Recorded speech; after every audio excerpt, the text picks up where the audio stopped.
Welcome to another episode of Conscious Intuitive Living. At Conscious Intuitive Living, we focus on bringing you the best information regarding consciousness, intuition, abundance, and living a harmonious and fulfilling life. And today we have a very special guest joining us all the way from the UK, Vidyamala Burch. Vidyamala, thank you so much for joining us. It's my pleasure. So Vidyamala is who I consider to be a master teacher on the topics of mindfulness. And so she has such an amazing story. So please stay tuned.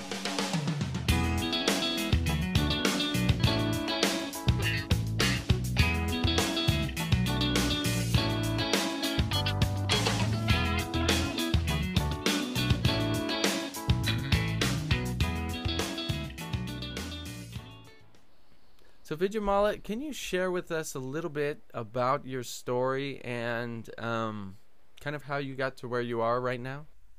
Okay, so I was brought up in New Zealand. I was a very sporty, outdoor loving girl, very active, and my body was very healthy. So my experience of being in my body as a child was very pleasant, very positive. And then when I was 16, I injured my spine and ended up having to have two major surgeries when I was 17, and that pretty much stopped me playing sports, stopped me climbing mountains, doing all the things that I love to do. And that was when I began to have chronic pain. And then when I was 23, I was in a car crash. I was a passenger in a car accident, and amongst other injuries, I fractured another part of my spine. So that just made things a lot worse. And then when I was 25, in a way, I kind of broke down, I suppose. I pushed myself to a point of exhaustion, trying to run away from my pain, my discomfort. And I had some very important experiences when I was in hospital that really changed my life. And one of those was when I was in an intensive care ward, and I was really tormented by my pain and tormented by my loss and having to give up my career, all kinds of things. And I had this very, very strong, immediate realization that I only experienced the pain one moment at a time, and all the suffering that I was causing myself by regrets about the past and fears of the future, that they were entirely in my mind, and that the pain itself was just one moment at a time, and that the pain was bearable, that I could live with that pain. And that was I'm saying it now as these simple words, but it was a tremendously significant experience.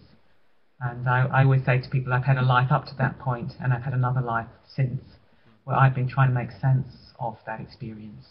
What does it really mean to be fully present to your life right now, and not all caught up with all these thoughts and ideas about the past and the future? That can be so distressing. So that was very important. And I was also led in a visualization practice by the hospital chaplain at the time. This very, very lovely gentleman came and sat by my bed, and he got me to think of a time or remember a time when I'd been happy and a place where I'd been happy. And I took myself back to the Southern Alps of New Zealand, where I'd had some just extraordinarily happy times as a teenager.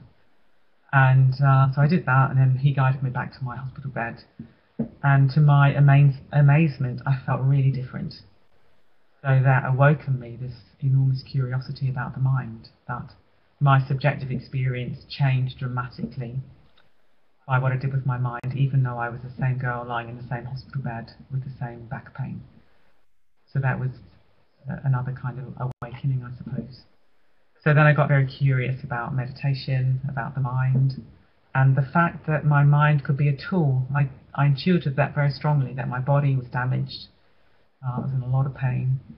In some respects, it was quite kind of broken, and yet my mind was whole. I had that sense that my mind was whole. And I spent the last 25 or more years since that time following that path. What is the mind, and how can I train my mind so that I can be free, even though I've got physical discomfort and disability? And about 10 years ago, I started teaching others, and I founded an organisation called Breathworks here in the UK, and we teach others both to apply mindfulness to their own difficulties, particularly pain and illness, And we also teach others, train others to teach others, if you like.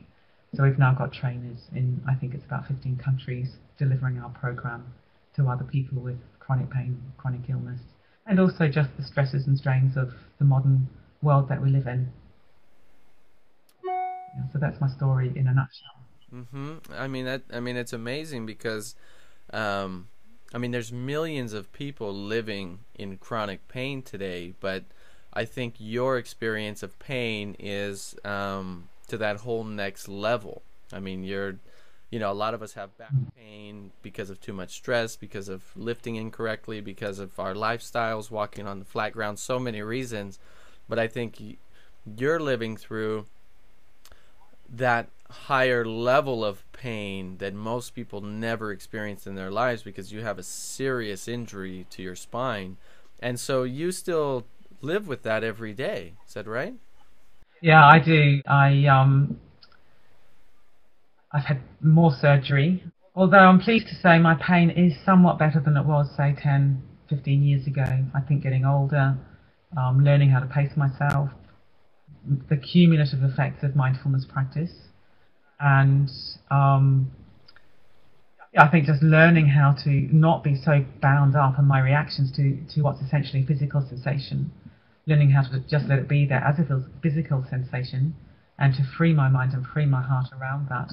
That's been remarkably positive for me. So yes, I do still have pain. I still take pain medications. I'm quite disabled. I think probably my experience, if I had no pain yesterday and then suddenly I had the pain that I had today, I would think, my God, this is absolutely unbearable. I can't live with it. But because I've had it for so long, I've got used to it. And as I say, in many respects, I have a better quality of life than many, many people. So I'm not mentally tormented by it. I'm not really mentally troubled by it these days. Certainly nothing like the way I used to be. So it's there, but it doesn't dominate my life. Right. And it's such a beautiful thing. I mean, I remember that I spoke with you on the phone was a few months back, and when I was talking to you and listening to you, it was like there's no way this person could ever be in a wheelchair or have that kind of situation in their life, because I could hear the love and the joy and the peace in your voice. And usually somebody that's in chronic pain all the time, it's there's this notion of complaining and blaming and just not being happy in life, and I understand that. When I spoke with you, it was like, wow, there's no way this person could be in that in that much pain. But you have found a way by using the power of the mind, which is something I strongly believe in and have seen work miracles in my own life as well, and people's lives from all around the world. And you found a way to utilize that to not, like you said, not allow it to torment your joy of life, your peace, your everyday living. And I think that's fantastic. Can you share, I know on during your Teachings of Life teleseminar that's coming up, you're going to go into a lot more detail about that and kind of some methods you use, but can you share a little bit about how you've gotten to that place where you have found that peace in your mind? Okay, yeah, I'd be happy to do that. I think the first thing to say is I stopped craving the pain to go away. And that may sound paradoxical, but I think often our unhappiness and misery and upset is because we sort of think it shouldn't be like this. It should be different. But here's the deal. This is how it is. And I think learning to just accept this is how it is has enabled me to then, if you like, broaden my whole perspective. So yes, there is pain, but there's also lots and lots of other things. So there's a kind of paradox of learning to turn towards the difficulty and get to know it and examine it and stop fighting it. That's been part of the piece that I feel grateful that you could pick that up from me when we talked on the phone, because I do feel there's a kind of inner peace now that certainly has not always been there. So I want other people to know that. It's been a long journey, and it continues to be a long journey. So I think it's acceptance, that's important, but that's not the same as a passive resignation. It's not like, oh, well, I just got to accept it then. It's more like letting go of all the mental patterns of why me, poor me, it shouldn't be like this, and thinking, well, you know what, this is how it is, so how can you live your life as well as possible alongside this situation, rather than trying to sort of overcome it in some bullying way, which I think is what many of us do. So by turning towards the difficulty and getting to know it with a lot of gentleness, a lot of kindliness and tenderness, then what one can do is divide the experience of difficulty into two elements, and we call this primary and secondary suffering. So in my case, the primary suffering is the unpleasant sensations in my spine, yeah? And the secondary suffering are all the ways that we make that worse through our resistance. So physically, that's secondary tension, tensing against the discomfort, that will make your pain worse. Emotionally, it's things like anxiety and depression and fear, all those kind of things. And then mentally, it's things like catastrophizing. It's a great word. I love that word, catastrophizing, which is where your mind gets carried away with, oh my God, it's a disaster, my life's ruined, I'll never have any friends, life's not worth living. That's just the mind doing its thing. And with mindfulness, you can train yourself to notice when that's happening. And if you like, to kind of disengage your awareness from being over-identified with those thought processes. And you think this is just a catastrophizing thought. It's not me, it's not real, and it's not true. So it's a bit like you learn a skill where all your thoughts and emotions, they're like clouds in the sky. And you just let them come and you let them go. And your awareness or your sense of wholeness is like the blue sky behind the clouds.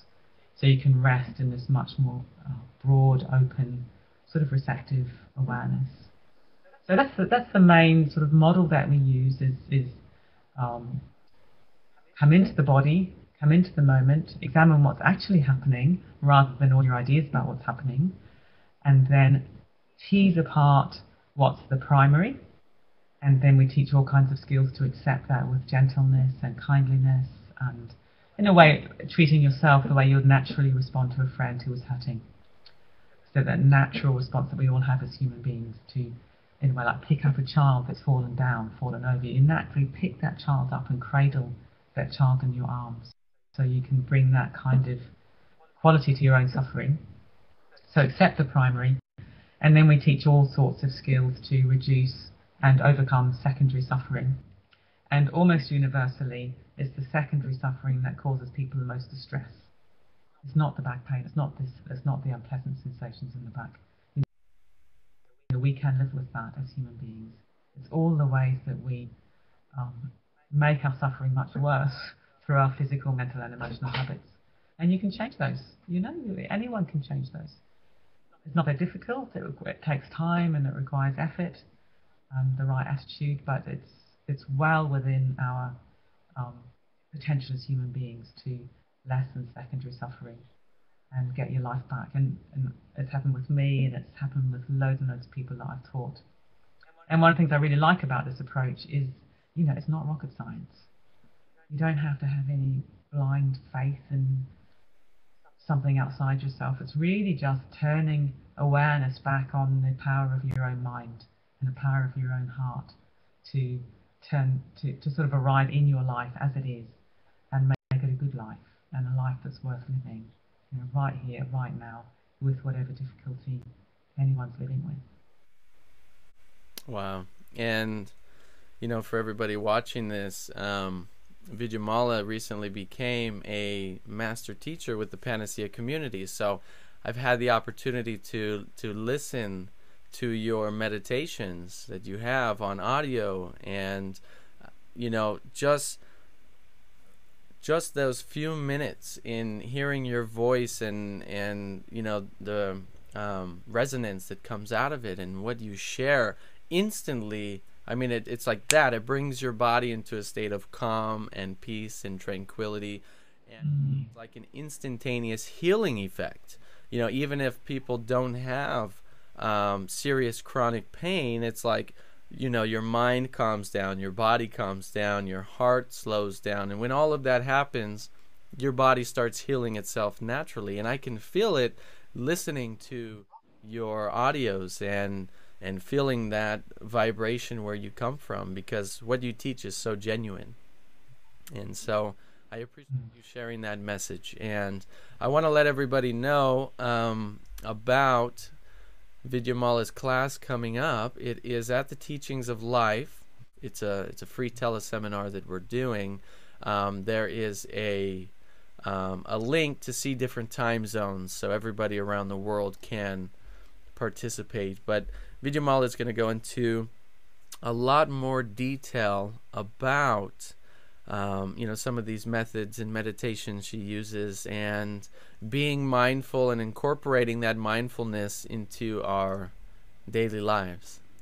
So I'm excited for your class. I'm really looking forward to it, and I'm just pleased to have you as a teacher with the Panacea community, and grateful to have your message here. I think your message is so important at a time in our lives where people are dealing with not just chronic pain, but long-term injuries that they've gotten attached to, or even traumas, even mental, emotional traumas or physical traumas that now years later is causing them, mental and emotional problems and challenges in their lives. And I think your message is a great way for people to find that inner peace and that fulfillment. Good. Thanks, Nathan. I'm really delighted to be able to contribute to the seminars like this. And as I say, it's very accessible. Anyone can do it. And we've actually got an online course that we're just starting, and I'm doing it myself as a participant, just to see what it's like. And it's just 10 minutes meditation in the morning and 10 minutes in the evening. And I myself am amazed at the power of it. As you say, just to stop for 10 minutes and be guided into your body, into your breath. It's remarkably powerful, and anyone can do it. You don't need any particular equipment or skills, just to be receptive and that kind of inner power of the breath and inner power of the mind. And I've just got total confidence in it. So I'm really delighted to be able to contribute in this way. Yeah, and if anybody's interested in your course, can they just find it directly on your website? Yeah, if they go to www.breathworks-mindfulness.org.uk and then go to courses, and then under that menu, it's got about the online courses. Okay. Yeah, so there's one that's called Mindfulness for Health. That's for people with pain and illness, and there's an introduction to mindfulness as well. Okay, so I'm pulling. So yeah, they can find those on our website. I'm pulling up your website now on my screen so everybody can see. And we'll have a link below too, but it's breathworks-mindfulness.org.uk, and then it's under courses, you said? That's right, under courses, yeah. Okay, under courses. And you can get in touch with Vidyamala here and connect with her and send her a comment or a question. Take a look at what she's up to. I think her teachings are just amazing. She also has some teachings available in the Panacea community for student members, and we have a free teleseminar coming up, and we're talking about doing a video workshop next year. So I'm excited to be connecting with you and working together and helping take your message and get it out to especially people here in the United States. I think we need it tremendously. Fantastic. Well, thank you very much. I look forward to it. All right. Well, thank you, Vidyamala. And everybody else, we'll talk to you very soon during Vidyamala's upcoming classes. And stay tuned for another episode of Conscious Intuitive Living.